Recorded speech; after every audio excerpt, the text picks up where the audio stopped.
You've been told keto is the ultimate fat loss solution. Cut carbs, eat fat, and the weight just melts off. But here's the uncomfortable truth in 2026. That version of keto, it's outdated. And if you're still following the old rules, you might be slowing your metabolism, stalling fat loss, and increasing stress in your body without even realizing it. I see this all the time. People come in saying, I'm doing everything right. I cut carbs. I'm eating clean, but I feel tired. My weight is stuck and something just feels off. So what's actually going on? Here's what most people don't realize. Keto is no longer just about carbs. It's about hormones. It's about metabolic flexibility. It's about how your body responds to stress, insulin, and energy signals over time. And the science has evolved. What worked 5-10 years ago doesn't always work today, especially in a world where stress is higher, sleep is worse, and metabolic damage is more common. In this video, I'm going to walk you through the new era of keto, what's changed, what still works, and what you need to do differently if you actually want results. Because when you understand this, fat loss becomes easier, energy becomes stable, and your body finally starts working with you, not against you. Let's get into it. Before we go deeper, let me quickly show you where we're heading, because a few of these might completely change how you think about keto, why strict zero-carb keto is no longer ideal for many people, and how it can actually slow your metabolism over time, the hidden role of cortisol, stress hormone, and why it might be the real reason your keto isn't working, what metabolic flexibility really means, and why modern keto is no longer about staying in ketosis 24/7. The truth about protein on keto, and why under-eating protein is one of the biggest mistakes in 2026. How your liver health determines whether you burn fat or just store it differently. And the new strategy, smart keto cycling. When to use carbs strategically for better fat loss and hormone balance. Now here's where it gets interesting.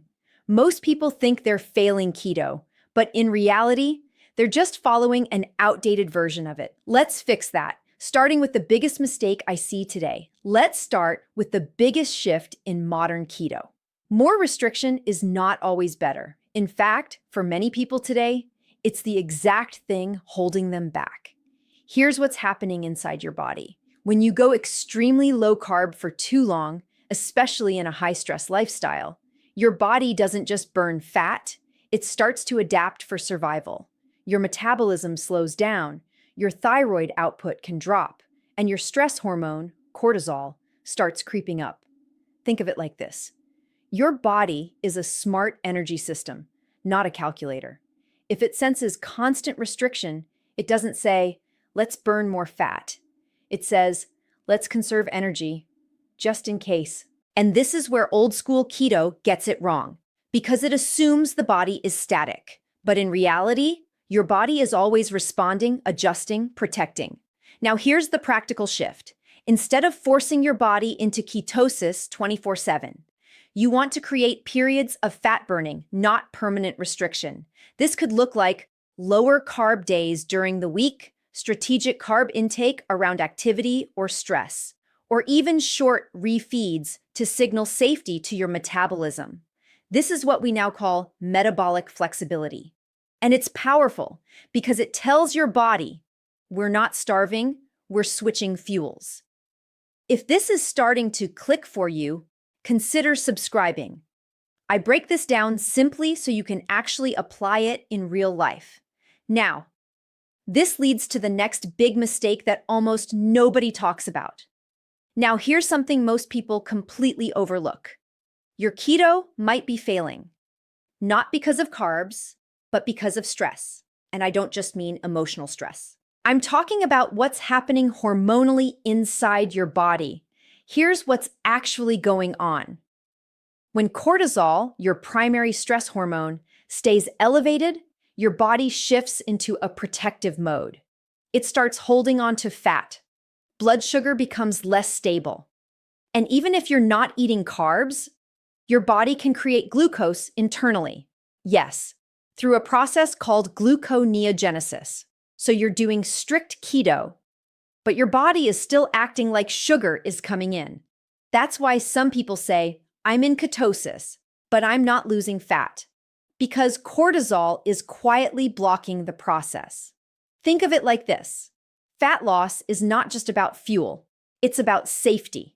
If your body feels stressed, underslept, overworked, or constantly restricted, it will prioritize survival over fat burning. Now, here's what you can do today. Start paying attention to sleep quality. This is non-negotiable. Avoid stacking stressors, fasting, plus intense workouts, plus strict keto all at once. Add calming signals, walking, sunlight, slower meals. Don't be afraid to slightly increase carbs if your body is under high stress, because sometimes the fastest way to lose fat is to reduce stress, not carbs. And this connects directly to the next piece, one of the most misunderstood nutrients in keto today. Now let's talk about one of the biggest mistakes in modern keto, not eating enough protein.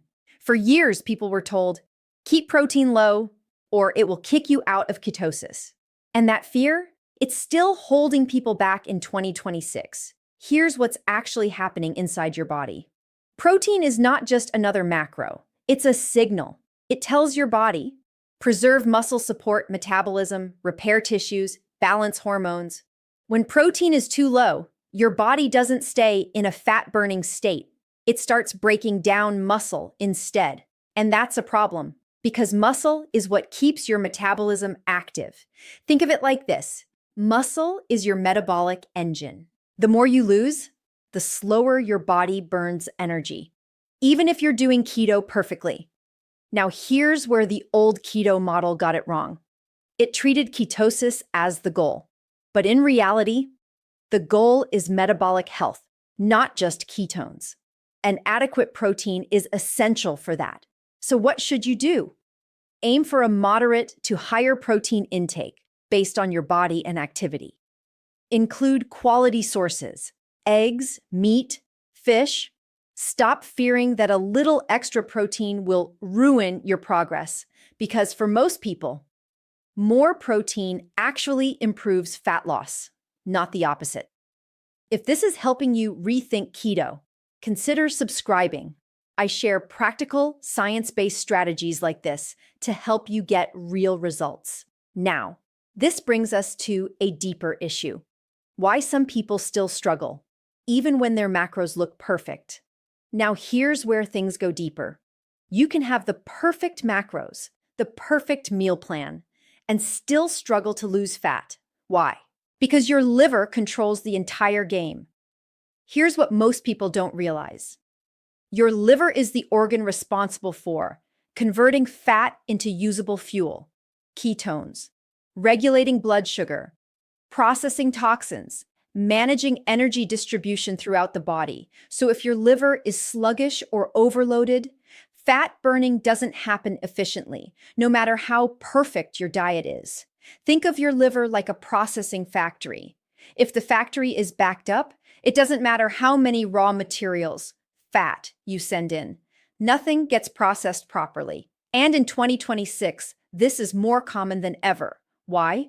Processed foods, even keto ones, hidden seed oils, environmental toxins, overeating fats without proper metabolic support. All of this can lead to what we call fatty liver tendencies, even in people doing keto. Now, here's what you can do starting today. Simplify your food, whole, unprocessed meals. Reduce packaged keto snacks. Support your liver naturally. Hydration, bitter foods like greens, proper protein. Avoid constantly overeating fats just to hit macros. Because here's the truth. Keto doesn't fix a damaged metabolism automatically. It only works well when your internal systems, especially your liver, are functioning properly. And this leads directly into the final shift, the strategy that ties everything together in the new era of keto. Now let's bring everything together, because this is the biggest shift in the new era of keto. It's no longer about staying in ketosis. It's about knowing when to enter it and when to come out. This is what we call smart keto cycling. And this is where real transformation starts to happen. Here's the idea. Instead of forcing your body to run on one fuel all the time, You train it to switch between fuels efficiently. Fat when you need stability, carbs when you need recovery, performance, or hormonal balance. That's metabolic intelligence. Think of your metabolism like a hybrid engine. Old keto said, only use battery mode, fat. But modern science says, use both, strategically. Now here's what that can look like in real life. Lower carb, higher fat days when you're less active, slightly higher carb intake on workout days or high stress days, occasional refeed meals to signal abundance and reset hormones like leptin. And no, this doesn't mean going back to sugar and junk food. It means intentional, controlled, purposeful carbs, because when done right, you reduce stress hormones, support thyroid function, improve sleep, and often break through fat loss plateaus. If this approach makes sense to you, consider subscribing. I share simple strategies to help you apply this without confusion. And now, let's wrap this up and make it practical for you. So here's the big picture. Keto is not broken, but the way most people are doing it is outdated. In 2026, fat loss is no longer about extreme restriction or chasing ketones all day. It's about understanding your body. It's about working with your biology, not against it. Let's quickly bring this together. More restriction doesn't always mean more fat loss. Sometimes it slows your metabolism. Stress and cortisol can block fat burning, even in ketosis. Protein is essential, not something to fear. Your liver health determines how efficiently you burn fat, and most importantly, metabolic flexibility is the real goal. The ability to switch between fuels, to adapt, to feel energized whether you're eating carbs or not. That's what real metabolic health looks like. So instead of asking, am I in ketosis? Start asking, is my body functioning well? Because when it is, fat loss becomes easier. Energy becomes stable. Cravings start to disappear, and your health improves long-term, not just temporarily. Now, here's something simple I want you to do. Don't try to fix everything at once. Just pick one change from this video. Maybe you increase your protein. Maybe you improve your sleep. Or maybe you stop forcing strict keto every single day. Start there, because small, consistent shifts create real transformation. And if this video helped you see keto in a completely new way, make sure to like the video and subscribe. I share content like this to help you fix your metabolism, restore your energy, and build a body that actually works the way it's supposed to. I'll see you in the next one. Next.